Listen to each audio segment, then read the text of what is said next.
What's up, everybody? Zach Bruner here from Flurry Sports, and let's talk about 5 lottery tickets that you should be trying to get right now before the NFL trade deadline.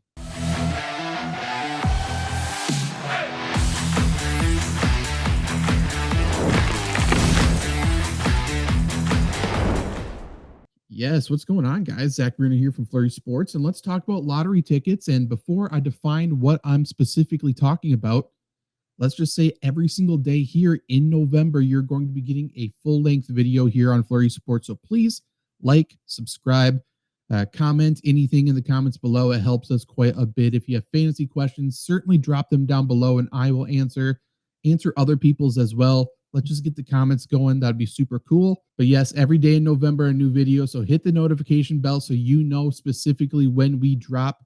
And hopefully there's some good stuff. If you have any suggestions, also comment those as well. But let's talk about lottery tickets. So what I'm describing as a lottery ticket for fantasy football is a player that you can get for relatively cheap. You may be able to just pick these guys up, and there's a chance that they can skyrocket, right? You're buying a $2 Powerball ticket, and holy crap, you won multi-millions of dollars. That is what we are talking about here, but for fantasy football. So the NFL trade deadline is Tuesday. I feel like that crept up on a lot of us, but it is Tuesday. And that means if you want to get ahead of the curve, if you want to get ahead of the crowd, then you should be picking up players before the games on Sunday. None of these players are must-add players, obviously. There's certainly a high chance that nothing happens with them because it is the NFL. But these are players who could be in very much better situations come Tuesday evening. So most likely you'll have the chance to pick them up on waivers next week. So if you have a league that is stacked on waivers already, maybe it's a league that doesn't really attack waivers super aggressively, maybe you don't need to be doing this. However, if you're in a deep league, if you know people are going to be aggressive, and if you have players on your bench right now with no upside whatsoever, I would be adding some of these high upside players.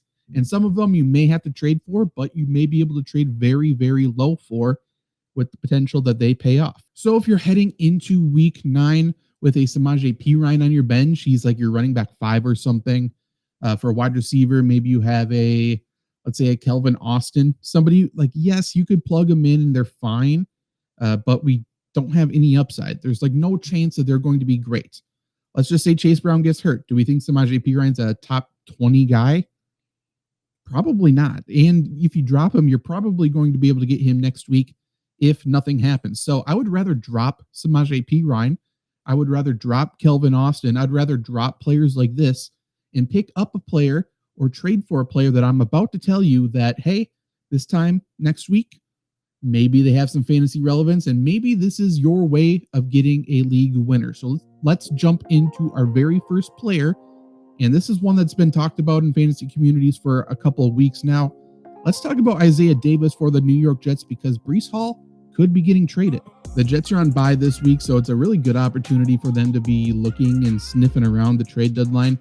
In general, teams who are on bye this week, teams who are on bye next week, a decent chance that they are going to be getting their names involved in trades, at least more so than other teams, because they have a little bit of wiggle room in terms of bringing players in or trading players away, and then being able to figure out what is going on their teams, right? So this week, by the way, week 9, we got the Browns, Jets, Eagles, and Bucks on bye. Next week, we have the Chiefs, Titans, Cowboys, and Bengals on bye. Those 8 teams certainly could be getting their names in the mix for trading players away or trading players or getting players. And for the Jets, 1 win, there isn't much to play for. They have no running back depth, so that would be a reason why maybe they keep Breece Hall. But if they're looking to speed up that rebuild process, certainly trading a Breece Hall away makes a lot of sense for the Jets, and they could be getting a decent, return on that. They could be getting even upwards of a 2nd-round pick, maybe. That might be a little bit too high for a running back, but they could be getting something back. And if you look at this depth chart, it's Isaiah Davis and really nobody right now. I assume they bring somebody else in. It's not going to be an Isaiah Davis bell cow role, but he's already a really good receiving back. He's a good running back. I think him and Braylon Allen going forward as a 1-2 punch could be okay. Obviously, Braylon Allen's out for essentially the rest of the year, so doesn't have him right now. So the Jets could be relying on Isaiah Davis, and if Isaiah Davis turns into let's call it a 13 to 16 touch guy per game. That's very, very, very useful for you, even on a bad offense, right? So I think you can pick up Isaiah Davis right now. And if nothing happens with Breece Hall, cool, fine. Isaiah Davis is a handcuff. If that's valuable to you, then keep him. If that's not valuable to him for you, just cut him. It doesn't really matter. As of right now, let's take a look at what Isaiah Davis's ownership is on ESPN Fantasy. I imagine it's going to be relatively low. So Isaiah Davis at the current moment is rostered in 9% of leagues. That means 9 out of 10 leagues could go right now, go and pick up Isaiah Davis. He could very easily become a running back 2 for you this time next week. And if he doesn't, feel free to cut him because that schedule isn't the greatest anyway. But you know what? High risk, high reward. Actually, not even high risk. It's no risk, high reward. That's what a lottery ticket is. I absolutely love this. There's a few names we'll talk about, but let's just stick with running backs. Let's stick with a low-owned running back that you could pick up right now, and that's Dylan Sampson, rookie running back, one of the rookie running backs for the Cleveland Browns. It's no secret that the Browns want this rookie tandem of him and Quinshon Judkins to be that 1-2 punch going forward, and from everything I have seen, I think they could have a lot of success doing so. They may want to speed up that process and see what that looks like towards the end of the season here. And if that's the case, why wouldn't they trade a Jerome Ford away? You know, I don't think they're going to be getting much more than a 7th round pick for Jerome Ford, but getting him out and letting other teams who are in desperate need of running backs, maybe the Jets trade away Breece Hall and they want to get a Jerome Ford as well, just to beef up that backfield a little bit, get somebody who can pass protect, whatever it may be. That would open up opportunities for Dylan Sampson here. And we saw what Dylan Sampson can do in week 1, right? 12 carries and 8 receptions, 20 total touches. And I mean, he pushed almost for 100 yards in that game. I think he's a really, really good player. It's just, he's been pretty non-existent since the return, joining, whatever you want to say, of Quinshon Judkins in this backfield. Judkins has been the dude, and Jerome Ford's mixed in a little bit. Until last week. Last week, we saw Dylan Sampson get a little bit more work. He had 5 catches in that game. He's had 3 catches each of the last 3 weeks. They have a bye week, so makes sense. Maybe they trade away Jerome Ford. They get Dylan Sampson a little bit more up to speed. Maybe they figure out what this split, what this role is going to be in this backfield with the 2 rookie running backs. And if that's the case, then hey, we got the Jets, we got the Ravens, we got the Raiders the next 3 weeks. And if he is the clear number 2, if he is the clear receiving back in this backfield, that's worthy of a flex spot for you, I would say. I absolutely love that. So again, Dylan Sampson at the current moment is rostered in under 11% of ESPN fantasy leagues. So again, 89% of leagues could go right now. Drop somebody who's really not valuable for you. Pick up Dylan Sampson. And if nothing happens in this backfield, maybe you just drop him next week. However, if something does happen, then maybe you got ahead of the curve and you found somebody who's going to be very valuable for your team or trade bait for you. Let's stick with Cleveland because I do think Cleveland has the opportunity to be trading away a couple of players here. Obviously, they have already traded away Joe Flacco. I think they've already made another trade as well. So maybe they trade away Jerome Ford, and then after, maybe they trade away David Njoku. He's our next guy here. He is owned now. His ownership has continued to drop. He's owned in 68% of fantasy leagues on ESPN. So almost 1/3 of leagues, he's fully available out there that you can just go and pick him up. And in other leagues where he maybe is owned, I imagine, I mean, no one's starting him this week because he's on a bye week. So his owners have already made plans to be without him. He hasn't been playing very well because of an injury and the emergence of Harold Fannin. So they've already made plans there. And you can sneak in and grab David Njoku for extremely cheap. And this is a guy that the Cleveland Browns have been rumored to be shopping. And if he goes to another team, David Njoku can play ball, man. He's a good football player. And if he goes to a team that wants to use and feature a tight end, even as a number 1 tight end or a number 2 tight end, if they want to feature that tight end group, I think David Njoku could be a very, very, very interesting and good fantasy player for you the rest of the season. He's a solid player. We saw at the start of this year, 3 catches, 37, 4 for 40, 5 for 40. He had 6 for 67 and a touchdown against Minnesota. Like, he is not slowing down. He's not a bad football player by any means. It's just Harold Fannin's really good. Cleveland wants to go youthful, and they're not a very good football team, so they may as well do so. So David Njoku, no matter where David Njoku goes, he's going to see a role upgrade and a quarterback upgrade. Those two things mean he's going to be good for fantasy football, at least better for fantasy football, and he is worth a speculative add or a trade very, very, very low, a very much a buy low opportunity for him, and see what happens, because it would be surprising if he's still on the team this time next week. I don't know why Cleveland wouldn't be looking to trade David Njoku, even if they have to eat a lot of his salary. You know what I mean? Let's go for two players that you probably have to trade for. Let's start with the first one, because maybe you can pick him up. I'm going to go with Calvin Ridley for the Tennessee Titans. Said Titans weird there.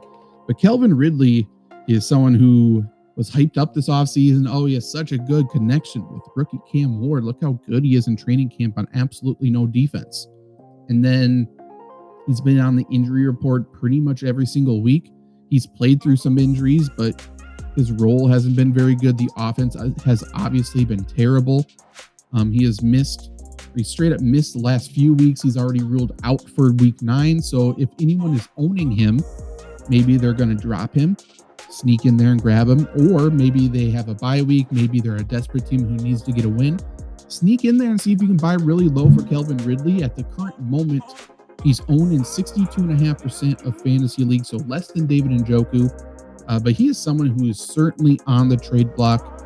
They already released Tyler Lockett. I would assume the Titans look to trade Calvin Ridley. They are already going with the 2 rookie wide receivers and Van Jefferson as their 3 wide receivers. They got Gunnar Helm, another rookie at tight end. So going youthful in Tennessee for sure.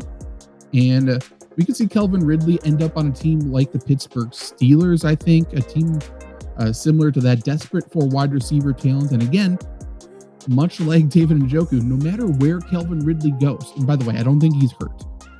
If he is, he'll be back soon. It's not serious, but I don't even think he's hurt. But no matter where Calvin Ridley goes, he sees a quarterback upgrade, he sees a role upgrade, he sees an offense upgrade. So he's going to be getting more targets from a better quarterback, and the targets are going to be more valuable. I absolutely love that. I'm not the biggest Calvin Ridley guy. I don't think he is like an outstanding talent like some people do, but he's not a bad football player. I think no matter where he goes, he's probably a wide receiver 2. There's a chance he's a wide receiver 3. If he's a wide receiver 3, that's a pretty good offense, I think. So take a look and snoop around your fantasy league to see if Calvin Ridley is available. And if he is, pick him up and check out to see what owner is owning him. If there's somebody who is doing the math, if they're 3-5, if they're 2-6, they need a win. They can't afford to be getting another loss, and they have Calvin Ridley burning a hole in their bench. Here's someone who's playing this week who's not very good. You take him. I'll take Calvin Ridley off your hands. Oh, look at that. He was traded on Tuesday to the Pittsburgh Steelers. He's now opposite of DK Metcalf. That's a pretty good situation for Calvin Ridley, and I would feel comfortable with him on our team at that point. And maybe he joins the Buffalo Bills. The Buffalo Bills certainly need a player to play outside, and I think Calvin Ridley could do that. Never know. I think there's teams looking for a veteran wide receiver who can play football. I think Calvin Ridley can play football, and I think you should be picking him up because he could be a league winner for you, potentially. I don't think he's going to be putting up 20, 30 points a week, but I think he could be very, very solid and consistent on a good offense. Last one, I am going to assume this is the highest owned player, but maybe you can buy low on him. Let's go with Jakobi Meyers, another player who has been vocal about wanting to be traded, and decent chance he's traded because the Raiders, again, are not a good football team, so they could be looking to go younger, trying to get like a Jack Besh more involved, Thornton, get him more involved. Maybe they want to go more 12 personnel with their 2 tight ends, and they just want to go 2 wide receivers, whatever it may be. It makes a lot of sense for the Raiders to trade Jakobi Meyers. Jakobi Meyers has said he does want to be traded, and there's teams that would certainly benefit from his talent. So 75% ownership right now in ESPN Fantasy. So that still means a quarter of leagues. You could just go and pick him up. That would be an outstanding pickup this week. outstanding. Regardless, you could trade for him. And again, he had a bye last week, so whoever owns Jakobi Meyers already has made plans to be without him. And I bring that up to say it's just easier to get people away from that player. If they already know what life is like without them, they've survived a life without them, let's pull them away. And if you can go pick up Jakobi Meyers, who's been very consistent, he's been a decent football player, 4 catches each of the last 3 games he played. He has just been a solid player for the Raiders, an unexciting, solid player. And if he joins an offense that's actually good, then holy crap, right? I think Jakobi Meyers could warrant 5, 6, 7 targets per game. More valuable targets in the red zone would mean more opportunities for touchdowns. All of the above. I love trying to get Jakobi Meyers right now, because if Jakobi Meyers joins a good team, you got a good player. And you are investing pretty much nothing in getting him, potentially nothing at all if you can pick him up. And if you can, sweet. You know what I mean? That's outstanding. Another strategy you could use, and this is more reckless, it's a little bit more dangerous, but I've certainly done this before, and I think you can too. Let's say you are pretty confident you're going to win your matchup, and you don't have Brandon Aubrey as your kicker. Maybe you drop your kicker, and you pick up Jakobi Meyers. You pick up one of these lottery tickets, and then you just hold them. You just hold them, and if you're in a league that you can drop a player if you do not start them, that makes this even better, by the way. But you pick them up, you keep them on your bench, you hold them through Sunday. Maybe we get a trade, and if we don't get a trade and nothing's going to happen and you want to drop them, drop them.